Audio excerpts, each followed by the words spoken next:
PTI ने मोहसिन नकवी दे निगरान वजीर आला बनन ते राजा रियाज दे ओपोजिशन लीडर बनन दे खिलाफ सुप्रीम कोर्ट विच रजू कर लिया। दोनों दी तकरूरी सुप्रीम कोर्ट विच चैलेंज। PTI ने बतौर पार्टी जबकि असद उमर ने बतौर सैकटरी तहरीक इंसाफ मोहसिन नकवी दी तकरूरी नू चैलेंज किया। दरखास्त विच मोहसिन नकवी नू बतौर वजीर आला काम करन तो रोकन दी इस्तदा भी की गई। दरखास्त विच 2 मैंबरान इलैक्शन कमीशन इकरामुल्ला ते बाबर हसन दी तैनाती भी गैर आईनी करार देन दी इस्तदा की गई। दरखास्त दे विच मोहसिन नकवी दी तकरूरी दा नोटिफिकेशन गैर आईनी करार देन ते निगरान काबीना तो रोकन वास्ते इस्तदा की गई। तहरीक इंसाफ की दरखास्त विच मौकफ इख्तियार किया गया कि इलैक्शन कमीशन जानिबदार हो चुका है ते अपनी आइन दे आर्टिकल 218 दे तकाजे पूरे ना करदियां होया अपनी आइनी जिम्मेदारी पूरी करन विच नाकाम हो चुका है। इलैक्शन कमीशन के खिलाफ मिसकंडक्ट की कार्रवाई की जाए।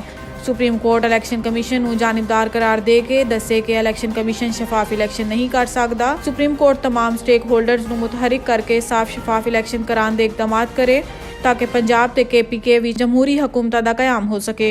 इस तो इलावा PTI का मौकफ इख्तियार किया कि राजा रियाज दे ओपोजिशन लीडर बनन का नोटिफिकेशन गैर आईनी करार दिता जाए।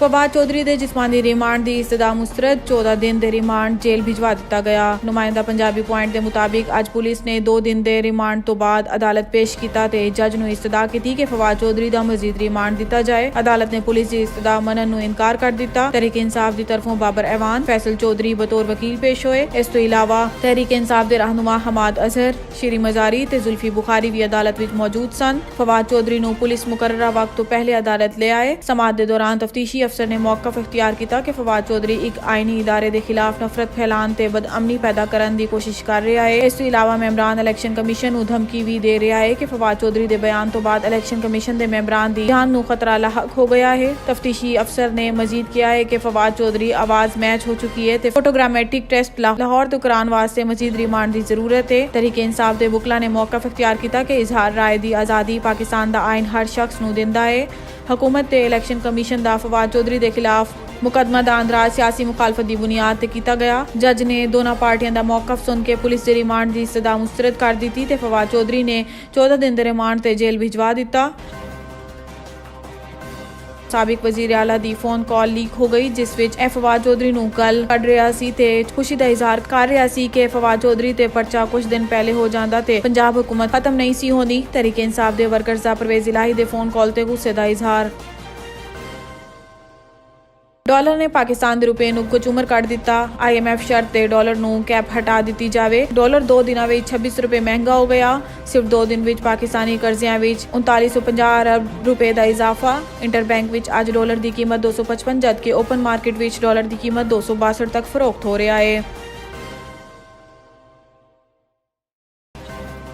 तहरीक इंसाफ के रुकन फारूक हबीब के खिलाफ मुलजिम छुड़ान ते डकैती की FIR दर्ज। नुमाइंदा पंजाबी पॉइंट के मुताबिक अज इस्लामाबाद पुलिस मुलजिम फवाद चौधरी नू गिरफ्तार करके इस्लामाबाद ले जा रही सी कि रास्ते विच फारूक हबीब ते नामालूम मुलजिमान ने रास्ता रोक के मुलजिम फवाद चौधरी नू छुड़ान की कोशिश की। फारूक हबीब ने पुलिस अफसरान नू धक्के दिते, वर्दी फाड़ दी ते वायरलैस फोन छीन लिया। इस्लामाबाद पुलिस की मुदय्यत विच थाना फिरोजवाला विच पर्चा दर्ज। दरखास्त विच मौकफ इख्तियार किया गया कि कार सरकार विच मुदाखलत, गिरफ्तार मुलजिम नू छुड़ान की कोशिश ते वायरलैस छिनन उत्ते डकैती दा पर्चा कटिया जाए। नुमाइंदा पंजाबी पॉइंट के मुताबिक इलैक्शन कमीशन ने तहरीक इंसाफ के अस्तीफे तो बाद खाली होने वाली 33 सीटां ते ज़मनी इलैक्शन का शेड्यूल जारी कर दिता। नोटिफिकेशन के मुताबिक 33 खाली सीटां ते इलैक्शन 16 मार्च नू होगा। कागजात नामजदगी 6 तो 8 फरवरी तक जमा करवाए जाएंगे। मुनहारी फराकीन ते तहरीक इंसाफ के 2 मेंबरान कौमी असम्बली जिन्होंने छुट्टी की दरखास्त दे रखी है तो इलावा तहरीक इंसाफ के तमाम मेंबरान कौमी असम्बली के अस्तीफे कबूल हो चुके हैं। इलैक्शन कमीशन ने 33 अरकान के ज़िमनी इंतखाबात की तारीख का ऐलान कर दिता। जराए के मुताबिक हुकूमती पार्टियां PDM ज़िमनी इलैक्शन विच हिस्सा नहीं ले रही। आज़ाद उम्मीदवारों का मुकाबला PTI नाल मुतवक्को। हुकूमती पार्टियां आज़ाद उम्मीदवारों की सपोर्ट करके PTI नू हराने की कोशिश करेगी। अगर PTI अरकान आज़ाद अरकान लोगों को हार गए तो सिंध की तरफ PTI का ग्राफ गिर जाएगा। तहरीक इंसाफ के रहनुमा ते मशहूर गुलकार सलमान अहमद ने अपने ट्वीट में दसिया कि फाशिस्ट पुलिस ते जालिम राना सना ने बनी गाला तो पुलिस से सिक्योरिटी हटा ली है। सलमान अहमद का मजीद कहना सी कि इमरान खान की जान नू खतरा होने के बावजूद ते 3 नवंबर के कातलाना हमले के वाक़े के बावजूद इमरान खान की रिहाइश तो पुलिस हटाना इंतहाई घटिया फेल है। ਅਗਰ ਇਮਰਾਨ ਖਾਨ ਨੂੰ ਕੁਝ ਹੋਇਆ ਤੇ ਇਸ ਦੀ ਜ਼ਿੰਮੇਵਾਰੀ ਇਮਰਾਨ ਖਾਨ ਤੇ ਹੋਵੇਗੀ। ਦੂਜੀ ਤਰਫ ਤਹਿਰੀਕ ਇਨਸਾਫ ਦੇ ਵਰਕਰਸ ਨੇ ਜ਼ਮਾਨਤ ਪਾਰਕ ਲਈ ਵਰਕਰਸ ਨੇ ਇਮਰਾਨ ਖਾਨ ਦੀ ਗ੍ਰਿਫਤਾਰੀ ਬਚਾਉਣ ਲਈ ਘਰ ਤੋਂ ਬਾਹਰ ਕੈਂਪ ਲਾ ਲਿਆ। ਇਮਰਾਨ ਖਾਨ ਤੋਂ ਬਾਅਦ ਇੱਕ ਹੋਰ ਕ੍ਰਿਕਟਰ ਸਿਆਸਤ ਵਿੱਚ ਸ਼ਾਮਿਲ। ਨੁਮਾਇੰਦਾ ਪੰਜਾਬੀ ਪੁਆਇੰਟ ਦੇ ਮੁਤਾਬਿਕ ਮਸ਼ਹੂਰ ਬੌਲਰ ਤੇ ਕ੍ਰਿਕਟਰ ਵਹਾਬ ਰਿਆਜ਼ ਪੰਜਾਬ ਦੀ ਨਿਗਰਾਨ ਕਾਬੀਨਾ ਵਿੱਚ ਸ਼ਾਮਿਲ। ਵਹਾਬ ਰਿਆਜ਼ ਦੇ ਭਾਈ ਅਹਿਸਨ ਰਿਆਜ਼ ਨੇ ਤਸਦੀਕ ਕਰ ਦਿੱਤੀ। ਵਹਾਬ ਬੰਗਲਾਦੇਸ਼ ਪ੍ਰੀਮੀਅਰ ਵਿੱਚ ਮਸਰੂਫੀਅਤ ਦੀ ਵਜ੍ਹਾ ਤੋਂ ਹਲਫ ਨਹੀਂ ਉਠਾ ਸਕਿਆ। ਜਲਦ ਵਾਪਸੀ ਤੇ ਵਹਾਬ ਰਿਆਜ਼ ਹਲਫ ਉਠਾ ਕੇ ਸਪੋਰਟਸ ਮਿਨਿਸਟਰੀ ਦਾ ਕਾਲਮਦਾਨ ਸੰਭਾਲੇਗਾ। 11 ਰੁਕਨੀ ਨਿਗਰਾਨ ਕਾਬੀਨਾ ਵਿੱਚ 8 ਨੇ ਹਲਫ ਉਠਾ ਲਿਆ ਹੈ, ਜਦਕਿ ਬਾਕੀ ਵਜ਼ਰਾ ਜਲਦ ਹਲਫ ਉਠਾਣਗੇ।